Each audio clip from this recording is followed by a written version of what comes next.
Hola a todos nuestros amigos y amigas de Radio Conexión Vida. Bienvenidos a esta nueva edición de Contextos. El programa de hoy va a estar dedicado a Franz Kafka. Ahora que estamos en las primeras semanas de julio, es necesario precisar que este mes se conmemora precisamente el nacimiento de este gran escritor checo que vio la luz en el año 1883, en las postrimerías del siglo XIX, un 3 de julio exactamente. El seno que acoge la vida infantil y su entorno inicial es de una posición acomodada, proveniente de una familia judía con dominio de la lengua alemana. En los primeros años de vida de Kafka, lamentablemente, mueren sus hermanos mayores y en cuanto a sus otras tres hermanas menores, estas morirán durante el Holocausto en campos de concentración alemanes durante la Segunda Guerra Mundial. Estos son por sí mismos hechos que perturban y dejan una huella bastante grande en este incipiente escritor. Sin embargo, el hecho capital y que se trasluce también en los futuros escritos y novelas de Franz Kafka es la difícil relación que mantuvo durante buena parte de su vida con su padre Hermann Kafka, un comerciante rural con una personalidad muy autoritaria y violenta con su hijo sobre todo. Una de las consecuencias de esta fricción es que en 1901 el padre de Kafka lo obliga a estudiar Derecho en la Universidad Alemana de Praga, él y toda su familia en realidad. Y ya en esa época universitaria, sin embargo, conocerá a su mejor amigo que sería también su albacea literario, Max Brod, que a la muerte de Kafka desobedece la última voluntad de este de incinerar o simplemente destruir todos sus escritos después de fallecer. La personalidad de Kafka para este entonces ya estaba casi enteramente moldeada, de una timidez visible, con un sentimiento de culpa inexplicable o con tendencia al aislamiento. Ello se explica no solo por la muerte temprana de sus hermanos, sino por la mano dura del padre, que lo hacía sentir una especie de minusvalía, de desplazamiento, de inferioridad, que se va a notar mucho en realidad en sus escritos. Para cuando Kafka ya culmina sus estudios en Praga, él ya tenía un considerable conocimiento literario, por lo que ya empezará a aventurarse un poco en la creación tal cual, dando a luz también sus primeros cuentos. Cuando trabaja en una compañía de seguros, también recrea posteriormente ese fuerte tinte y esa atmósfera burocrática, monótona, y en el cual también luego va a aprovechar sus tiempos libres, sobre todo por las noches, para dedicarse a la literatura.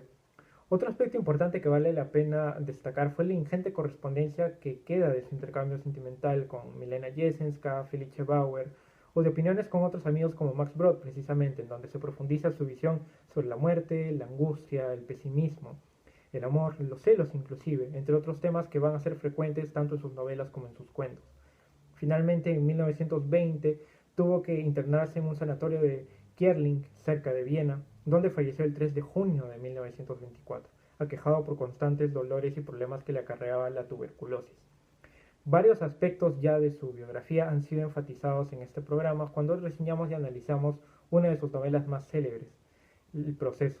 Sin embargo, igual los invito a disfrutar no solamente de sus novelas, sino también de sus cuentos, de los cuales vamos a ver hoy precisamente en este programa. Bien, ahora vamos a presentar un aspecto de su narrativa breve reunida en un volumen de cuentos titulado La muralla china, y que es el libro que me acompaña en la edición de hoy. Bueno, el ejemplar que les presento hoy pertenece a MC Editores de Argentina y que fue publicado en el año 1967, ya hace más de 50 años.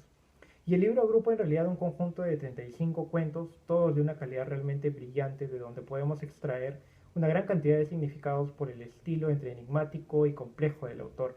La angustia, el sinsentido de la vida y de las mismas acciones del ser humano, las pinceladas de ambientes evanescentes o misteriosos, la inutilidad de una lucha contra determinadas situaciones son los rasgos más destacados, los más frecuentes que vamos a encontrar en este libro, donde ya se ve pues una noción previa de lo que futuros escritores conceptualizarían o de alguna forma aterrizarían como el existencialismo.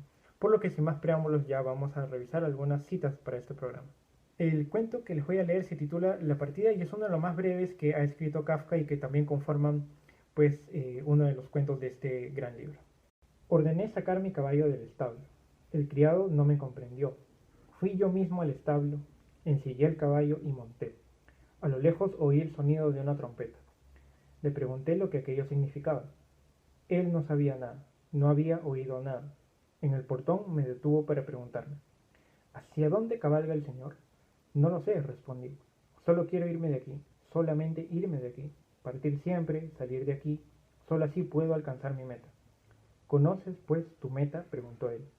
Sí, contesté yo, lo he dicho ya, salir de aquí. Esa es mi meta.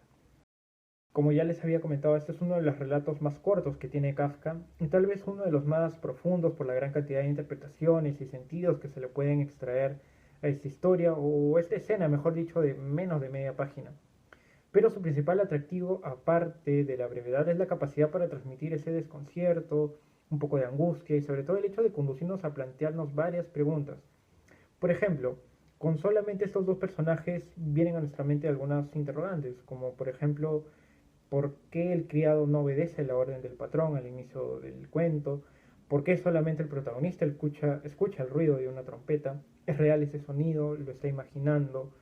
¿El criado lo ha ido y solamente quiere negarse a cumplir los mandatos de su jefe? ¿Por qué sobre la base de esta jerarquía entre los personajes que nos presenta Kafka es el criado el que interpela, o mejor dicho, requiere de explicaciones a su patrón, a su jefe?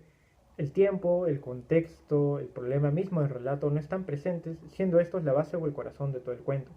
A pesar de todas estas omisiones, son estos mismos vacíos los que hacen de este cuento algo magistral y le dan un valor añadido muy grande por los mensajes que podemos leer. El hecho mismo de contar a la manera kafkiana que ningún ser tiene en realidad ninguna meta o que la meta es simplemente salir de una zona fija.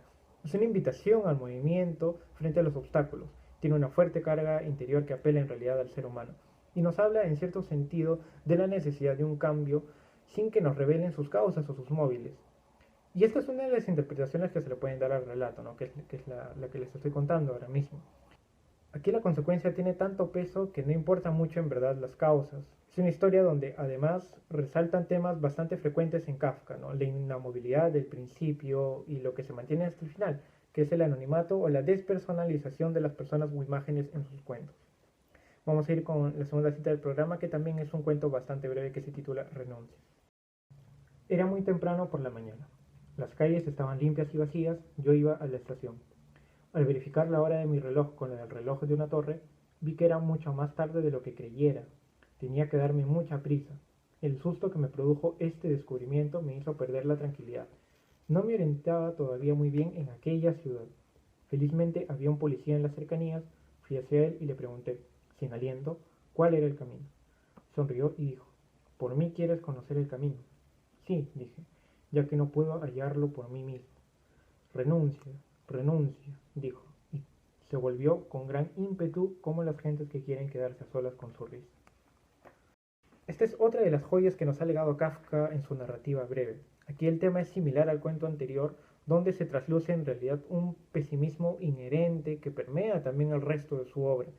Solo que en esta ocasión el protagonista es un extranjero, o un forastero mejor dicho, que pide apoyo a un policía, y este como autoridad le comunica más bien que cesen sus intentos porque no va a dar con el camino. A mi entender no habla solamente como autoridad, sino también desde un punto de vista social, como si se tratara de un anuncio de que no podrá llegar a su destino, pero un anuncio social, un anuncio en representación de toda una comunidad. El autor, aclaro esto desde mi punto de vista, contrapone también al individuo junto a la colectividad, con intereses muy distintos, siendo esta incluso una especie de enemigo al cual tiene que enfrentarse el ser humano o en todo caso padecerla como tal. La siguiente cita que vamos a leer, que es la última del programa, pertenece a un cuento más bien largo de Kafka que se titula Blumfeld, un solterón, que narra las impresiones y la rutinaria vida del protagonista, que se llama Blumfeld, en su pensión, donde se describen también sus manías con la limpieza, los intentos de cambio fallidos para de alguna forma atenuar su soledad y sobre todo un aspecto nada habitual o al menos poco frecuente en la obra de Kafka, porque introduce lo fantástico desde mi punto de vista. Un par de pelotillas que empiezan a rebotar en una de sus habitaciones de su casa y parecen tener una relación mutua como si se trataran en realidad de una mascota. Justo en la siguiente cita veremos esa interacción de Blumfeld y estas esferas que rompen al menos momentáneamente la monotonía del protagonista o incluso del narrador. Quiere apoderarse de una de ellas, pero ambas retroceden y lo atraen tras de sí hacia el interior de la habitación. Es demasiado tonto, piensa él, andar así a la casa de esas pelotillas. Se detiene, la sigue con la mirada observando cómo ellas, dando al parecer por terminada la persecución, también permanecen en el mismo lugar. Sin embargo, voy a intentar agarrarlas, vuelve a pensar, y corre hacia ellas. Ambas huyen inmediatamente, pero Bloomfield las acosa, con las piernas separadas, hasta un rincón de la habitación, y junto al baúl que allí hay, logra apoderarse de una. Es una pelota pequeña y fría, que gira en su mano ansiosa por escabullirse. Y también la otra pelota, al ver el trance de su camarada, salta más arriba que antes y estira los saltos hasta tocar la mano de Blumfeld. Golpea contra la mano, golpea dando saltos cada vez más rápidos, cambia los puntos de ataque, y al comprobar que nada puede contra la mano que encierra por completo la pelota, salta más arriba aún y quiere, al parecer, alcanzar la cara de Blumfeld. Blumfeld podría también apoderarse de la otra pelota y encerrar a ambas en alguna parte, pero le parece demasiado denigrante, por el momento, tomar medidas semejantes contra dos pelotillas. Por lo demás tiene gracia el poseer dos pelotillas como esas, que no tardarán en cansarse y, rodando bajo un ropero, lo dejarán en paz. A pesar de estas reflexiones, Blumfeld, con una especie de enojo, arroja la pelota contra el suelo y parece milagro que la débil y casi transparente envoltura de celuloide no se quiebre. Sin transición, reinician las pelotas a ras de tierra sus anteriores saltos recíprocamente alternados. Aquí hemos palpado prácticamente ese estilo directo de Kafka en el que narra cómo estas pelotas parecen más bien interactuar con Blumfeld. Blumfeld está de alguna manera pues tan vacío o tan inerte que son estas pelotas las que interactúan con él como si las pelotas o las pelotillas tuvieran pues más humanidad que Blumfeld. Ahora, y este no es un dato menor porque de alguna manera el autor nos introduce en la vida de este personaje con este pequeño y pintoresco suceso para luego, según vamos avanzando en el cuento, volver a su vida de siempre regalando esas pelotillas a unos niños que viven cerca de ese edificio. Este aspecto entonces, que era maravilloso o fantástico o bastante inusual, que quiebra por unos momentos el curso monocorde de la vida de Blumfeld, deja de ser importante porque se interpone en sus actividades. En resumen, creo que lo que quiere decirnos el autor en esta historia es que la vida de soltero de Blumfeld llega a ser tan aburrida, tan uniforme, que este aspecto de su existencia llega a contaminar también su visión de las cosas nuevas hasta el punto de no poder conciliarlas o integrarlas a su propia vida. ¿Cuál es el ejemplo o la clave para que yo les pueda dar esta conclusión? Desde luego, aclaro siempre desde mi punto de vista, es que en el momento cuando Blumfeld piensa seriamente que podría tener un perrito que le pueda hacer compañía, piensa también en que ello le traería inevitablemente suciedad, algo inaceptable para él hasta el punto de que desiste de esta primera intención. Casi todo este cuento trata también no solo de la existencia marginal casi de espaldas a la vida que tiene Blumfeld, sino además de la potencia o de la posibilidad de algunas acciones que no llegan a realizarse. El elemento fantástico aquí, en suma, no tiene tanto relieve como la vida monótona de Blumfeld, y esa es otra de las lecturas que se le puede dar a este cuento largo, pero que es uno de los más interesantes que ha escrito Franz Kafka. Es solo un acontecimiento más a ojos de este protagonista un poco repetitivo y sin mayores intereses. La prosa de Kafka está llena de escenarios inusuales, absurdos en un sentido filosófico, por supuesto, en el que sus personajes suelen padecer injusticias, humillaciones o simplemente autoimposiciones o cuestiones involuntarias como la soledad o el hecho de llevar a sí mismo una existencia marginal. Retrata al ser despojado de sentido prácticamente. Toda la producción literaria de Kafka tiene impregnada su personalidad, a la que trasladó con toques esencialmente suyos a su propia obra literaria. Las figuras imponentes de autoridad o simplemente el aplastamiento de una sociedad también son temas frecuentes que vamos a ver en su obra. Abarcar a Kafka en su totalidad resulta imposible, se trata de un autor que no ha perdido vigencia para nada en estos últimos años y que ha dejado una impronta que abrió el camino a muchos grandes escritores que han recorrido y han adoptado también la senda, digamos, de la corriente filosófica del existencialismo. De Kafka recomiendo en realidad toda su obra y sobre todo las cartas que escribió a algunas de sus parejas, como ya les había mencionado, Felicia Bauer o Milena Jessenska, ¿no? Ambas publicadas también en Alianza Editorial u otras ediciones antiguas. América, El Castillo, El Proceso, Cartas al Padre son también parte de su obra que pueden revisar tanto en internet como en libros usados o box set que venden en las grandes cadenas, pero eso sí, un poco más caros.